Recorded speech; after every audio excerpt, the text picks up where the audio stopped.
Hello students, welcome to our new YouTube channel. To improve Indian official language Hindi in our students, named as SYH Guru, online education. Hindi मेरी पहचान और शान है. The best teacher teaches from heart, not from book. Please like and share our videos and subscribe our channel. Thank you. Thank you so much. Hello बच्चों, मेरा नाम B Yasmin है। मैं मडकसिरा गर्ल्स हाई स्कूल में हिंदी अध्यापिका के रूप में काम कर रही हूँ। आज मैं आपको 9वीं कक्षा का पहला पाठ जिस देश में गंगा बहती है के बारे में पढ़ाऊंगी। आप सब लोग अपनी अपनी पाठ्य पुस्तकें निकालिए। पृष्ठ संख्या 1 को ध्यान से देखिए। जिस देश में गंगा बहती है पाठ के कवि है श्री शैलेंद्र कुमार जी। ఈ పాఠం యొక్క కవి శ్రీ శైలేంద్ర కుమార్ గారు. ఈయన జీవన కాలాన్ని పరిశీలించినట్లయితే ఈయన 1923లో జన్మించారు. తిరిగి 1966లో చనిపోయారు. इनका जन्म 1900 हुआ था और इनकी मृत्यु 1967 में हुई थी। ये प्रसिद्ध फिल्म गीतों के रचयिता हैं। बॉलीवुड इंडस्ट्री जो है, हिंदी फिल्म इंडस्ट्री, हिंदी సినీ పరిశ్రమలో ఈయన ప్రసిద్ధిగాంచినటువంటి రచయిత, సినీ గేయ రచయిత. ఈయనకు శైలేంద్ర కుమార్ గారికి తన రచనలకు గాను హిందీ చలనచిత్రంలో అత్యంత ప్రసిద్ధమైనటువంటి అత్యంత ప్రతిష్టాత్మకమైనటువంటి ఫిల్మ్ఫేర్ అవార్డు ఈయనకు 3 సార్లు దక్కింది.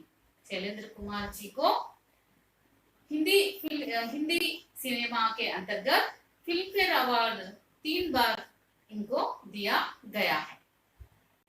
ఇందులోని మొదటి పేజీలోని ఈ పాఠం నందు ఇవ్వబడినటువంటి చిత్రాన్ని మనము గమనిద్దాం. आप सब लोग इस पाठ में दिए गए चित्र को ध्यान से देखिए.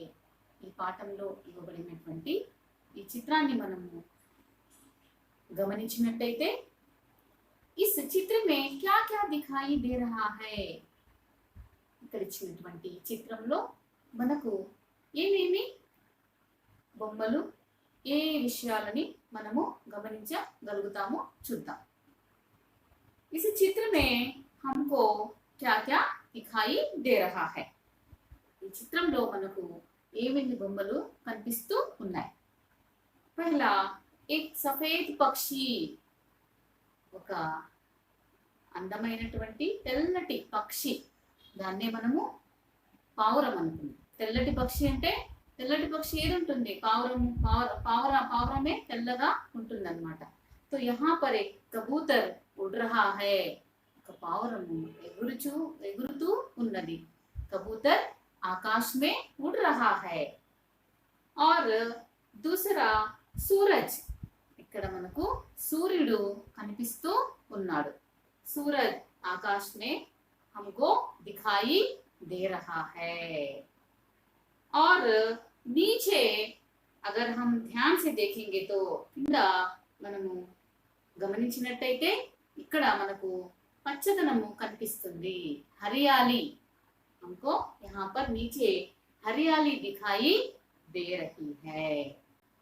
और इसके साथ साथ यहाँ पर भारत देश के बारे में एक छोटी सी कविता दी गई है.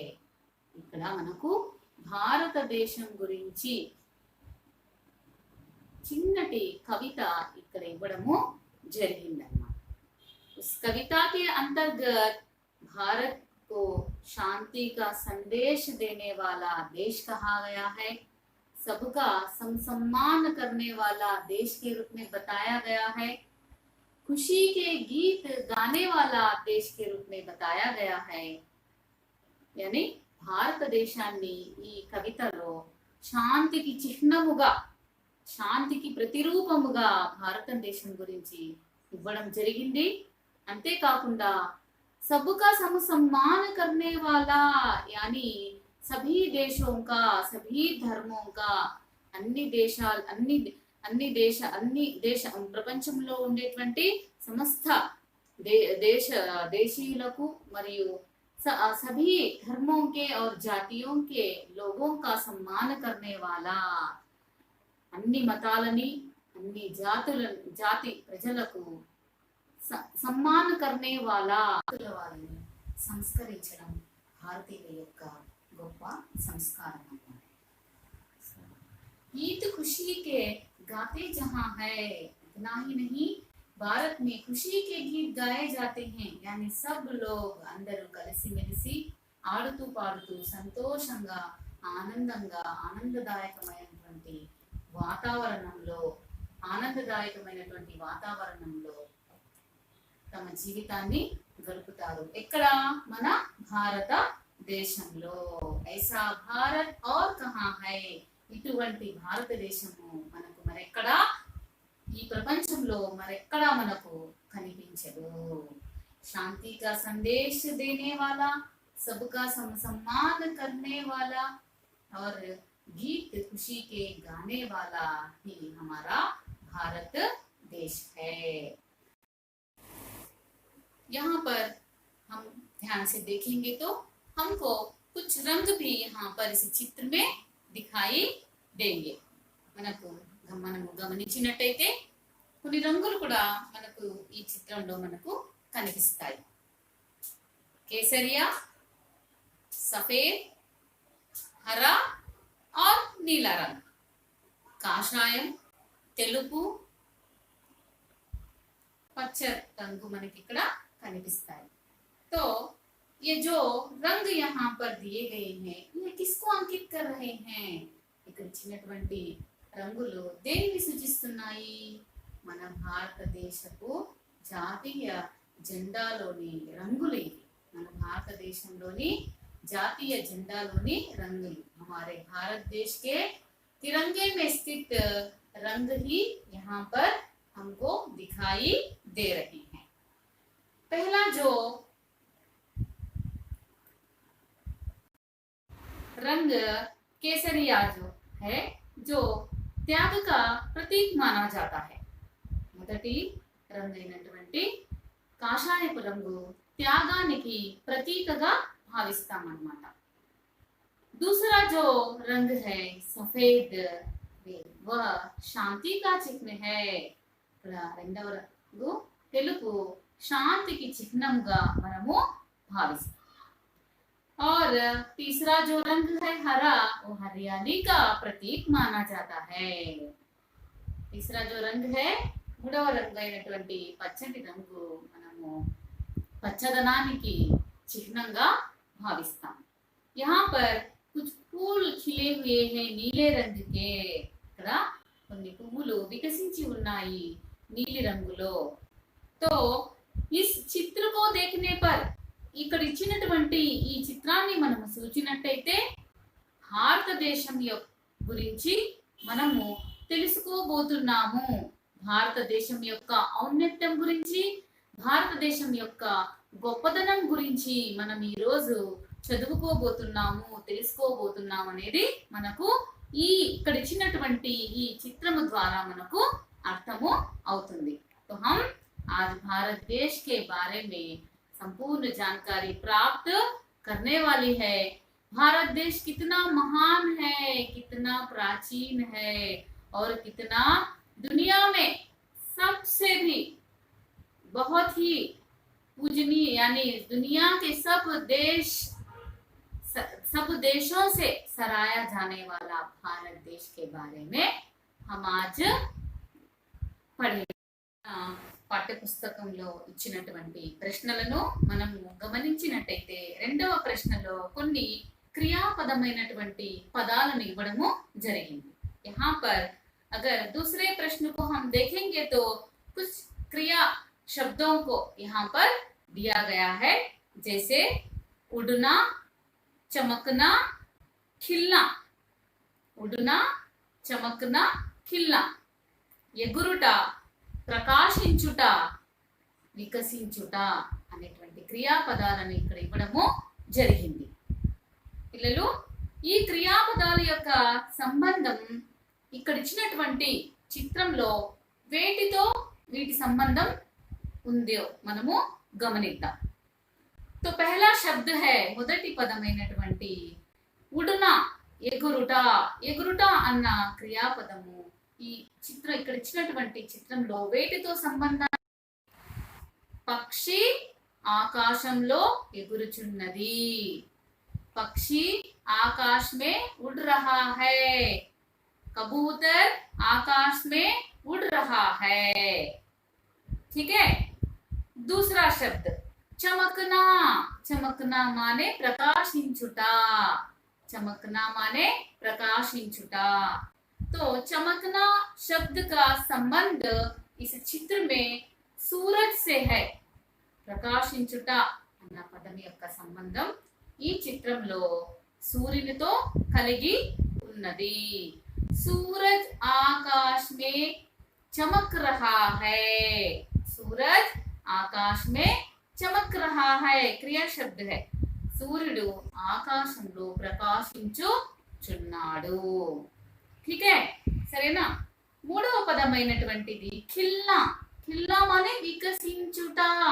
ఖిల్నా మానే వికసించుట. फूल खिलते हैं, कली खिलती है. పువ్వులు వికసిస్తాయి, మొగ్గలు వికసిస్తాయి. तो यहाँ पर जो फूल है जो नीले रंग के మన చిత్రంలో ఇచ్చినటువంటి నీలి రంగు పుష్పాలు వికసించి ఉన్నాయి. नीले रंग के फूल खिले हुए हैं. नीले रंग के फूल खिले हुए हैं. तो यहाँ पर दिए गए इन क्रिया शब्दों को इस चित्र के साथ जोड़कर हम कुछ वाक्यों का निर्माण भी सीख सकते हैं.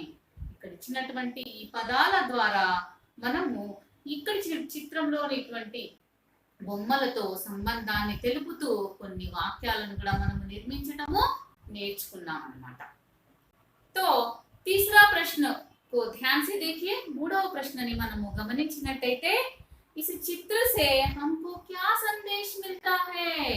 ఈ ఇక్కడ ఇచ్చినటువంటి ఈ పాఠం నందు ఇచ్చినటువంటి ఈ చిత్రము ద్వారా మనకు ఎటువంటి సందేశము లభిస్తుంది అంటే భారతదేశం యొక్క గొప్పతనాన్ని తెలియజేస్తూ భారతదేశము ఎటువంటి దేశము, శాంతి సందేశాన్ని ఇచ్చేటువంటి దేశము, అందరిని సమానత్వంతో చూసేటువంటి దేశము, మన భారతీయులు ఎంతో సంతోషంగా ఎంతో ఉల్లాసంగా మన దేశంలో నివసిస్తున్నారు. ప్రపంచంలోని అన్ని దేశాలలో కంటే భారతదేశము ఎంతో గొప్ప దేశము. దీని యొక్క గొప్పతనాన్ని అన్ని దేశాలకు ఇది ఒక సందేశంగా తెలియచేస్తుంది అన్నమాట. అంటే మనకు భారతదేశం యొక్క గొప్పదనము ద్వారా మనము ఏ విధంగా ఈ దేశంలో మనం ఉండాలి, ఈ దేశంలోని ప్రజలు అందరినీ ఏ విధంగా గౌరవిస్తున్నారు, మనము यानी आप बच्चे किस प्रकार इस देश में आपको रहना है और अपने कर्तव्य का निर्वाह करना है. ఈ దేశంలో ఉంటూ ఈ దేశం యొక్క ఔన్నత్వాన్ని, ఈ దేశం యొక్క గౌరవాన్ని కాపాడుతూ మన యొక్క కర్తవ్యాన్ని మనము ఏ విధంగా నిర్వహించాలి అన్న సందేశాన్ని మనకు ఈ పాఠం ద్వారా తెలుసుకోబోతున్నాం అన్నమాట. किसी पाठ को सीखने से पहले उस पाठ का उद्देश्य जानना अत्यंत आवश्यक है. ఏదైనా ఒక పాఠాన్ని మనము నేర్చుకోబోయే ముందు ఆ పాఠం యొక్క ఉద్దేశం ఏమి, ఈ పాఠం ద్వారా మనం ఏమి నేర్చుకోబోతున్నాం అనేది ముందుగా తెలుసుకోవడం వల్ల మనకు ఆ పాఠం గురించి తెలుసుకోవాలనే తపన మనలో ఏర్పడుతుంది. यानी उस पाठ के बारे में जानने की उत्सुकता हमारे दिल में बढ़ती है. तो इस पाठ के उद्देश्य को ध्यान से एक बार मैं पढ़ूंगी, आप ध्यान से देखिए. हमारा भारत महान देश है. यहाँ गंगा यमुना जैसी पवित्र नदियां बहती है। भारतवासी सत्य, अहिंसा, धर्म, न्याय, परोपकार, सद्भावना, मानवता आदि महान गुणों की पहचान है। इसे बनाए रखना हर भारतीय का कर्तव्य है। तो ఈ పాఠం యొక్క ముఖ్య ఉద్దేశం ఏమంటే हमारा भारत महान देश है। మన భారతదేశము చాలా గొప్ప మహోన్నతమైనటువంటి దేశం। ప్రపంచంలో ఉన్నటువంటి అన్ని దేశాలలో మన భారతదేశానికి ఒక గుర్తింపు ఉంది। చాలా గొప్ప అత్యంత ప్రాచీనమైనటువంటి దేశమని మన భారతదేశంలో అత్యంత పుణ్య నదులైనటువంటి గంగా యమున లాంటి నదులు మన భారతదేశంలో ప్రవహిస్తూ ఉన్నాయి। यानी हमारे भारत में गंगा यमुना जैसी पवित्र नदियां निरंतर बहती रहती है। इन नदियों को हम जीव नदियां भी कहते हैं। ఈ నదులను ఎల్లప్పుడూ ప్రవహిస్తూ ఉండటం వల్ల ఈ నదులను మనము జీవ నదులు అని కూడా అంటాం। ఏమంటాము?